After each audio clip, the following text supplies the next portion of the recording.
Game on. What's going on, everybody? This is Cool Toy, and you're watching Glen's Retro Show.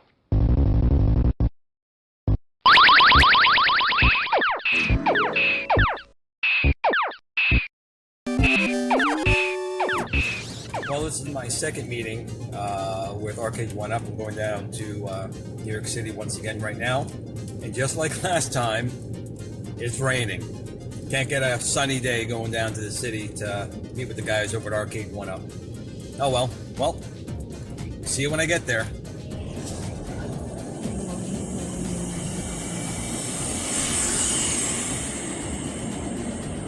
Hi everybody, thank you for joining me on today's edition of Glen's Retro Show. Well, once again, a beautiful rainy day out here in New York City, and I came down today to meet someone very special, and who that would be? The one and only Scott from Arcade1UP. Scott, thank you so much for having me. I appreciate it. My pleasure, my pleasure. Welcome to New York where it's nice and crowded and rainy. It is. But you have a beautiful view out here.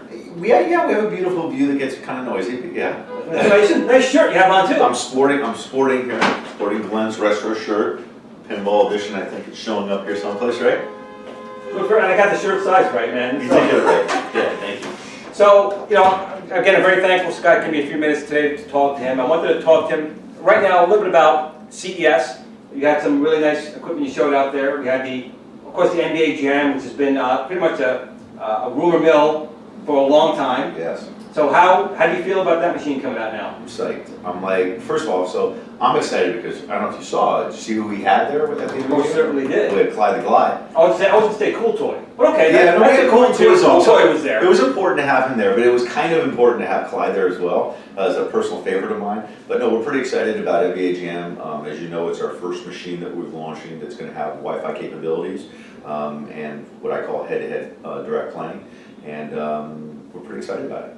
And that's actually a huge thing. I was thinking just doing like leaderboards, but you're going to be able to actually play someone else somewhere else. Correct. That's huge. Yeah, so like when I ship one to your place, and I have one here, are you good at NBA Jam? Most of the guys know. Yeah, I'll say yes. Yes. You'll go with yes? Yeah, I'll go with yes. I'll go with yes too, just so you know I'm not good at it at all. Okay, then I have a chance. It wasn't really my game, because my era, but I do think it's a cool game. Our era. Our era, yes, exactly. But yes, if we had a machine here, you had one at your house, actually, if we had one in California, we could all kind of log in and play simultaneously. I think John D will cheat, but maybe I'm wrong. John D will definitely cheat 100%. That's the kind of guy John D is. The other thing you had there, which was a huge announcement, which again, I have no problem saying, I don't think it was really possible for a price point we've been talking about, is the Arcade1UP Pinball. Yeah. Which was announced, and you graciously said on the Retro Buzz you were going to allow Doug to try at CES, and he did. Which we let him, right? We let him do it. And Doug, thank you for not breaking our prototype. We appreciate it. And Rector Roth was out there. He tried it as well. He tried it as well. And so tell me a little bit about that. Obviously, you must be excited about that one. The pinball machines this year look like to be the Teddy Ruxpin or the game for this year. Right. So how are you feeling about it? Yeah, no, we're excited. Listen, pinball has been something that we've been working on for the better part of a year. And so it was really a question of when we were going to release it. As you know, someone came out first with theirs, which is great. We encourage that. We're happy about it. But we're pretty excited about ours. And the reason for that is that I think we're going to be, we'll be at a quality level that a lot of people are kind of yearning for, at a price level that's still that sub $1,000. So, the rumor has it $500-600. It's a real price point, which is amazing, because I really didn't think that'd be even close to possible. But again, our boys are out there. Cool Toy, Retro Ralph is out there, P-Dubs is out there, got their hands on it, and they loved it. Yeah. So you're doing a really good job with it, and I'm very excited to see that when it comes out. Is that going to be a fourth quarter type of item? Yeah, it'll be our fourth quarter 2020, maybe a little bit earlier. Is it still going to be available in the same venues as your other products, like a side-by-side type of thing? People carrying stuff now would also be carrying this? Yes, it'll be available at the majority of the retailers that you see who have our product right now. Some retailers who you haven't seen have our product yet are going to be carrying the pinball machine as well. I'm glad you brought that other part about people who are not currently carrying it. Right. I get messages daily, and we've talked about it before, people in Canada, Australia, Europe. I know you've been reaching out to ways to get it out in those locations. Have you made any progress with those other areas? Yes, we have. So we have a great distribution arm and team up in Canada right now, and I think you'll start to see it at major retailers up in Canada, third and fourth quarter this year. Australia, we had some struggles, but to be honest with you, we're working through those struggles right now. One of the things we are doing is we're offering it direct to consumers in Australia, and throughout Europe, we have a relationship that we'll be announcing very shortly that we're going to be pretty excited, that we are excited about. So did you think when you first started this, again, Tastemakers is the parent company, Arcade1UP is a subsidiary of that company, and I know this was a passion project for you personally, because you enjoyed it. Did you think, A, that this would have, it's only been a year, it's only been 1 year, really, since you guys have been doing this? 14 months. Yeah. 14 months, and but it seems a lot longer, like you guys have been playing it a lot longer than it seems like it anyway. Yeah, well, my hair looks like this for a reason. So, the first part of the question is, did you really think that when you were first coming up with those initial cabinets, that it was going to be as popular as this, number one, and then number two, the other parts of the world scratching at their teeth and the claws to get those machines? You know, it's a really cool thing. Like I said, you know, and everybody knows the story. It really did come up as a passion project. Having said that, passion project meaning we thought it was a really cool idea. We had no idea that it would take off to the level that it did, and we had no idea that we would have the acceptance that it has had. And we were, like I said, I think I've said before, if we sold 5,000 or 10,000 pieces, we were going to be very happy. We would have considered that a success. Shortly thereafter, you know, we went to enough people and retailers and started to see kind of their responses, and we all looked at each other and said, you know, we got something here. And then so, you know, fast forward now, we've only been in the marketplace 14 months, we've been in development since June of 2017, so about 2.5 years. And, you know, having been able to do what we've done and meet some of the people that we met and partner up with some of the brands we've partnered up with, yeah, it's pretty amazing. You know, the short answer is no, we never thought that it would be there. Now that we're there, you know, this is our business. So yes, to your point, Tastemakers is the parent company. Arcade1UP is the brand. It's not a subsidiary, it's a brand. But what you'll see coming out of our company is all based on now Arcade1UP. So Arcade1UP, Pinball, something that we're going to be announcing at the Game Developers Conference that'll be in March 15th. Be listening for a big announcement, March 15th. I don't know anything, guys, I promise. Big announcement that's going to be at the Game Developers Conference. And then obviously continuation of things that we're going to announce at E3. I mean, this is our business now. And that's exciting, you know, and throughout that, you know, we've had some growth opportunities taking place in different parts of the world, both from a distributor standpoint as well as just our own company growing. So all of it's been a fun journey so far.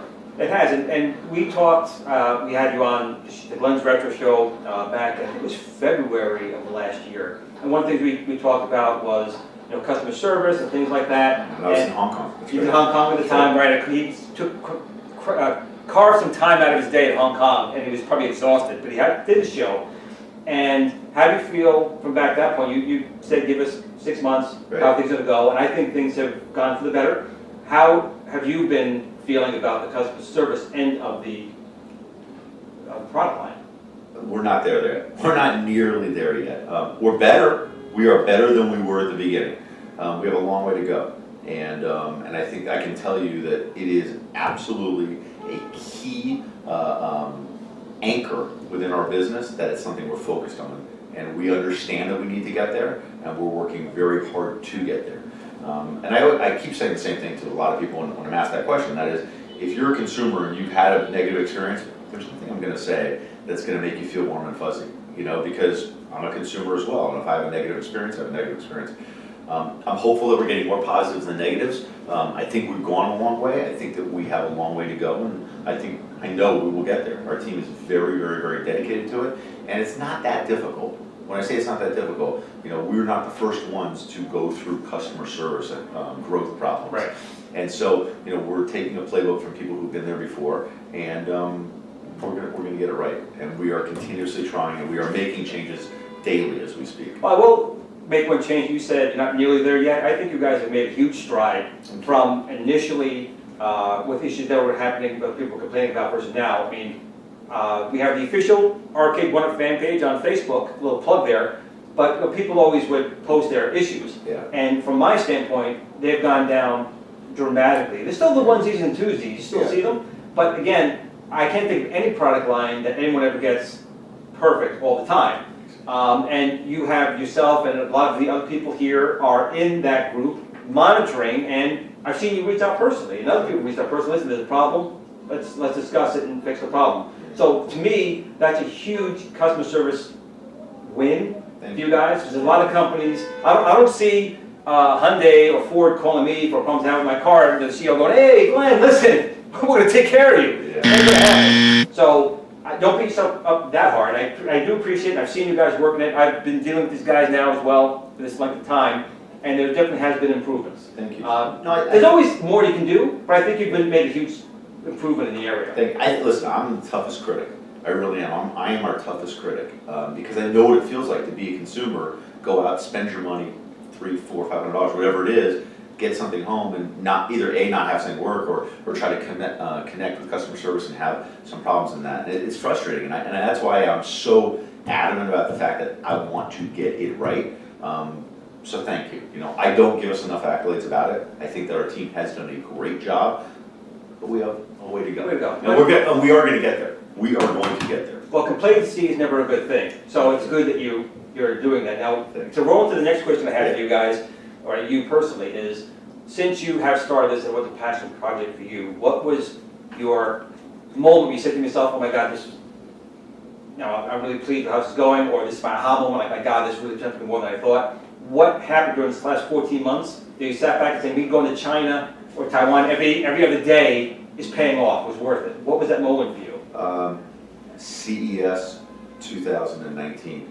Because it's funny, so we were running like crazy in 2018, right? Think about it, we really didn't do any trade shows that were a big, we didn't have a big show, right? Like we had a Toy Fair show, we had an E3 show of 18 in a small room that was twice the size of this, and we all felt that it was something, but it hadn't hit retail yet.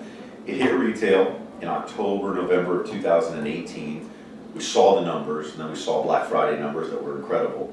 And then all of a sudden, January 6th, I think it was, 2019, we were sitting at CES, and I stood back from the booth, we had a pretty big size booth for us, 30 or 40 booth or something, and I just remember looking around and being like, wow, this is the real deal, it's real business, and it's not, I always say, it was the idea that became the product that became the line that became the category that's become a business.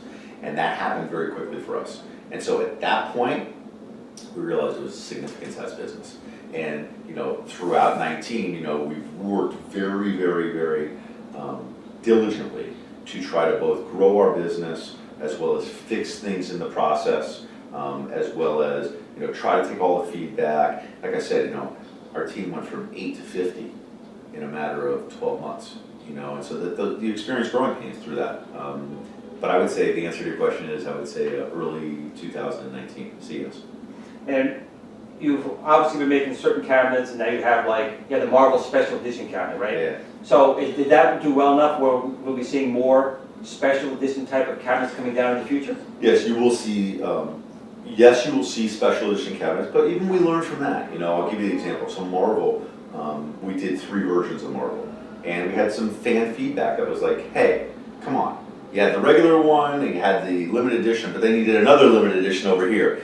And we thought that was the right thing to do. It wasn't to sell another machine. I just want to put it out there. Like, we could have done a lot of different things. We really thought it was the right thing. But we listened to the fans, and so you won't see that sort of thing happen again. So the answer is yes, you'll see more special projects. I think we'll be very selective in how they're done, and so they won't be, thinly cut, if that's the right narrative that kind of encapsulates that. BurgerTime's a great example.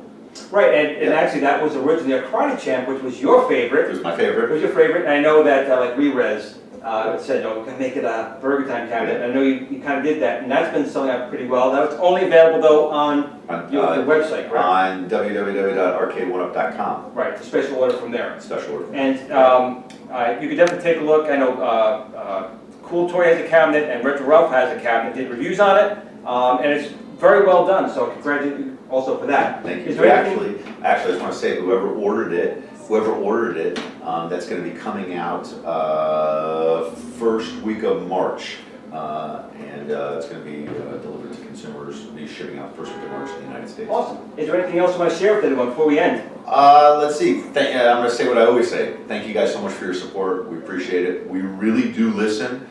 If you have a legitimate complaint, and we like to hear the feedback. And thanks for giving us the opportunity to deliver some really cool stuff. We love what we do. We are passionate about what we do, and we're doing it because you guys keep asking us to do it. So thanks a lot. Scott, thank you so much for giving me some time today. I know you're very busy, but I really appreciate it, Scott. My pleasure. Thank you. Good to see you. Scott Bachrach from Arcade1UP. Guys, thanks for watching, and see you next time.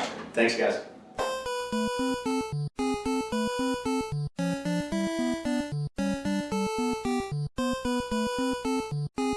Okay, guys, I actually forgot two really important questions. We were just talking a minute ago, and I'm like, oh my God, I didn't bring up these two things, and I want to bring them up again from CS. The first thing I wanted to bring up was the little mini consoles. Yeah. The little mini Atari and Coleco. Tell me a little bit about that.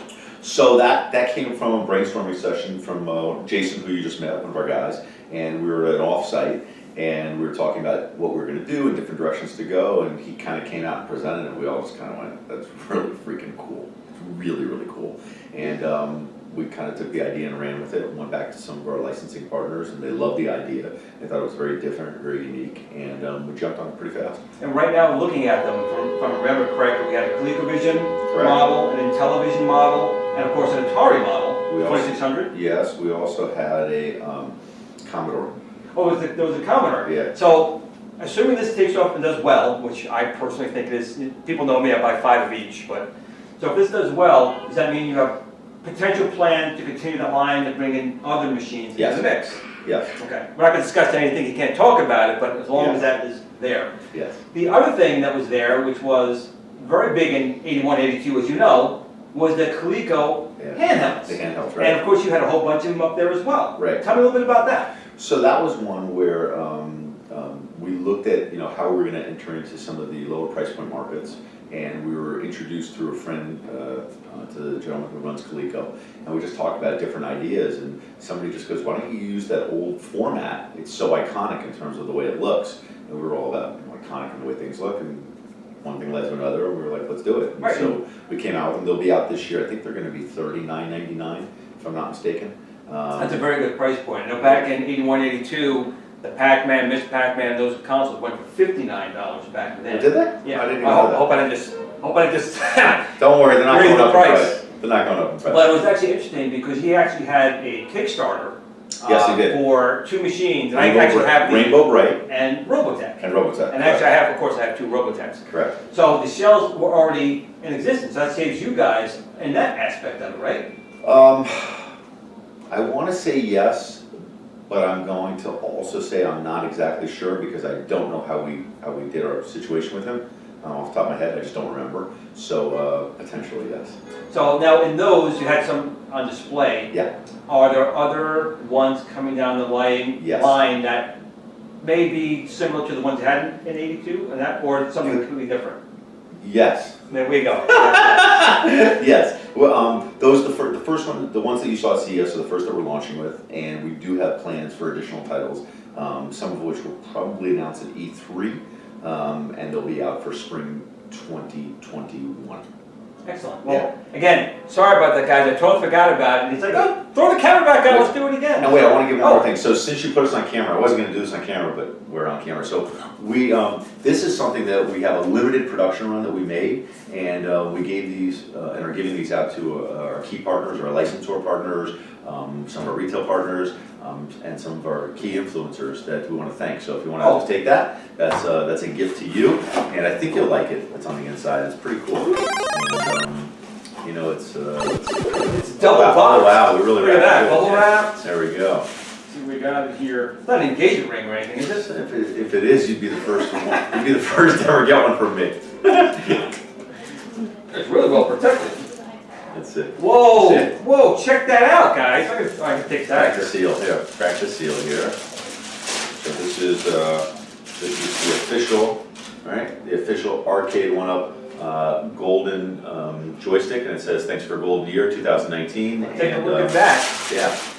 And that's for you, and thank you for all the support you give us. You guys do a great job, and we appreciate it. We really, really do. So thank you very much. Scott, thank you very much. Appreciate your time again. Thank you. Pleasure. Take it easy, guys.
Tiny Arcade fan page. Remember, don't admire people too much. They'll disappoint you.